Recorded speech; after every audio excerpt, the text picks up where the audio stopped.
I'm going to be really honest with you in this video. If you have low social confidence, social anxiety, or social phobia, you got screwed over big time in 2020. But don't worry, because a lot of people got screwed over in 2020, so you're in good company. But let's be real about it. Not having any social interactions because of lockdowns and social measures, that means that social anxiety was slowly planning a takeover. Because let's face it, whenever we don't have to deal with people, we start to overthink about dealing with people. And that's the worst thing we can do to ourselves. They say, Time out. By they, I mean the inconsolable extroverts that are having an even more miserable time than we are. The happy-go-lucky introverts that are loving every minute of it. And of course, the writers that need to come up with new content to write about, so they just make up all this stuff. that 2020 was the year of the introvert, that those of us who are comfortable being alone had the time of our life. And yes, it's true that there weren't many invitations to cancel, events we didn't want to go to, and we definitely spent an insane amount of money on books. But the more time I spent on my own, the more I realized that I just couldn't keep calm and read on. Social anxiety was about to take me down. Because when we retreat into the depths of our minds for weeks on end with no social break, our well being takes a hit. Self doubts creep in, insecurities leak out. This honestly creates the perfect storm for social anxiety to show up. And when it does, we forget how to speak and our words escape us. While we got used to not interacting with people, social anxiety gained more power over us. When we go a lengthy amount of time without socializing, we tend to get rusty, which amplifies our social anxiety. I don't know about you, but when that happens, I'm afraid to make eye contact, I make myself feel small, and my resting bitch face makes an appearance. I literally shut down and freeze because all I keep thinking is, why are they trying to talk to me? I clearly have nothing to say. And this wouldn't be a problem if we would forever live like it's 2020. But now, a year later, things are changing a little bit. Lockdowns are easing, people are starting to get vaccinated. So that ultimately leads to one thing: you're gonna have to open your front door and talk to people. I'm stuttering just thinking about it in my head. It's giving me hives just thinking about sitting down with somebody again and face to face without a mask on. Like, oh my goodness, how am I going to handle that? So now that we're faced with the reality of having to open our front door, that seems extremely daunting, right? Having to go back to the office, meeting people for coffee dates, not having masks on anymore. These are all things that are starting to happen, and they're creating even more anxiety for those of us that do have social anxiety already. Because the world is finally opening up and the landscape has totally changed, it's really important to figure out a way to get your confidence back so that social anxiety doesn't ruin 2021, because that's the last thing that you need right now, is for another year to screw you over. All right, so now that we established that post-lockdown social anxiety is a thing that we're going to have to deal with, how can we minimize it? How can we walk out of the door with some kind of confidence to just kind of get back into the normal way of living, I guess? So after the first lockdown last year, I had tremendous social anxiety. And I found that the following three things helped me kind of get back on my feet and gave me a really quick boost in confidence. Number one, believe in your own story again. Do you believe in life after social anxiety? Now, being in my head for weeks on end, approximately 10 weeks, ultimately made me feel like a nobody. I was putting myself in the shoes of all of these characters because I was reading so many books. And at the end of the day, I was like, well, I'm not as cool as they are. I'm not as funny. And people are going to see right through me. That's what was going on in my mind at the time. I really stopped seeing my own personal value, and I started minimizing myself, my worth, and feeling like I was not interesting, that I was boring, and ultimately asking myself, who's going to want to hang out with me now? I really made myself feel small. All those weeks hunkered down, spent just with my own family in my bubble, really made me triple think everything. Like everything was amplified in my head, especially the fact that I was downplaying every single one of my qualities, things that I used to rely on, things that made me feel good about myself. Now I just saw them in a negative way. And then what was the result of that?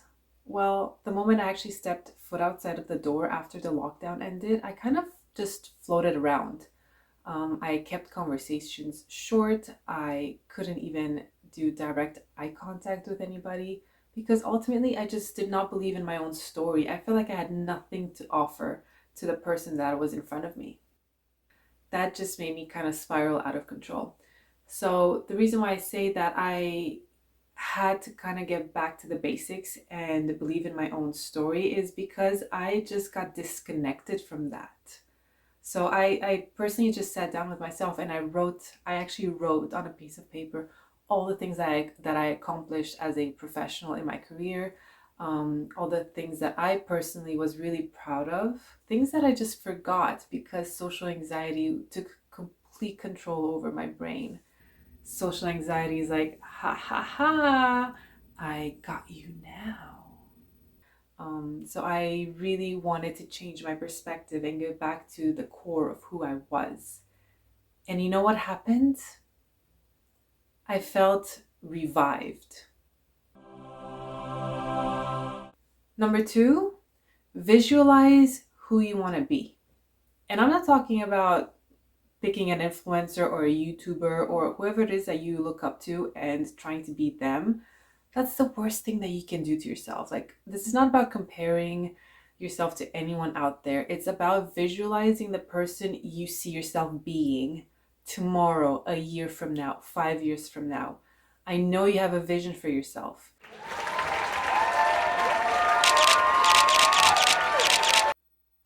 Even though you may be insecure about it or you don't believe that that's who you are going to become because you have no confidence in yourself, visualize it. It works wonders. It's like the cure.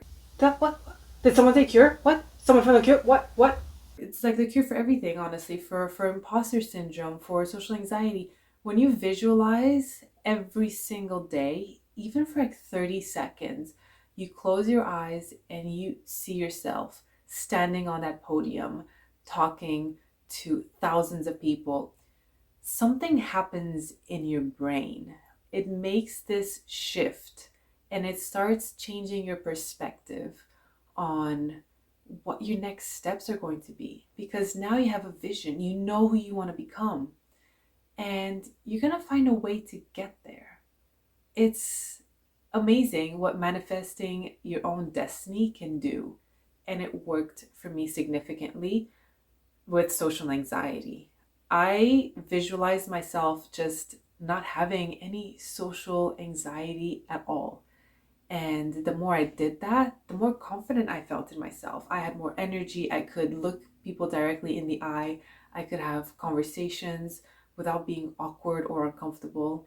And I kept doing that on a daily basis, just visualizing myself being confident and having things to talk about and keeping the conversation flowing. And number three, keep your inner trolls in check.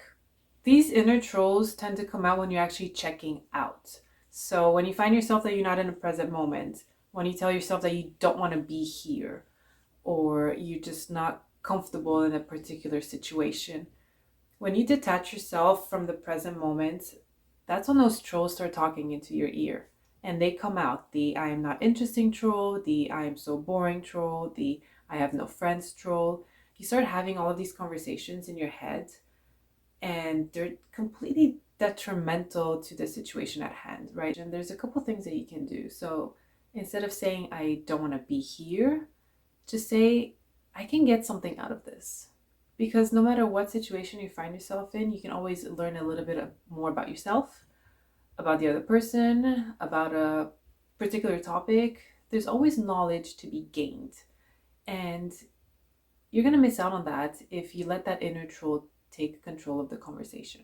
Instead of saying, I hate this so much, maybe you're on a Zoom call, maybe you have to give a presentation, turn that around and say, I am so excited at this opportunity. I'm so excited, and I will hide it. This is totally out of my comfort zone, and I cannot wait to see what kind of growth comes out of this. You can totally spin it around. And I know that it's moving from like a negative perspective to a positive perspective, and it does seem a little bit forced, which is why you really have to believe in it. Lastly, if you say, when is this going to be over? Again, you're not in the present moment, you're somewhere far, far away. Then come back and say, it's just a moment in time and it's fleeting. That kind of brings things back into perspective, because you're not tied to this moment. Even if it's like a horribly boring, uncomfortable, awkward, embarrassing moment, whatever it is, you're not tied to it. It's just going to move on with the flow of time, just like every other moment. And even tomorrow or a couple weeks from now, you're totally going to forget about it. It's not important. So remind yourself that it's just another moment. It's okay. Now, these are some of the most damaging thoughts that awaken the inner trolls. Pay attention to that. See the next time you tell yourself one of these things and you get transported into the future or away from that particular moment. Try to see what happens in your brain. Try to see what kind of thoughts pop up.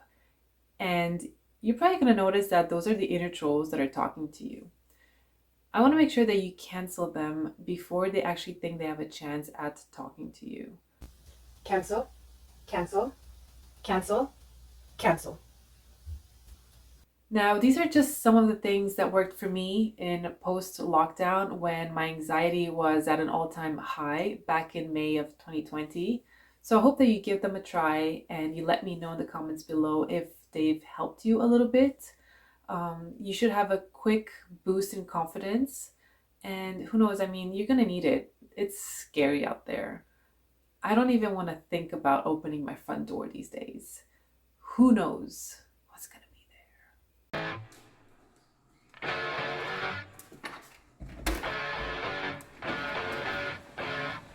Hi. Can you tell me a little bit about yourself? Yeah, she's right here. Here you go. All right, that's it for today. Thank you so much for being here, and I will see you later.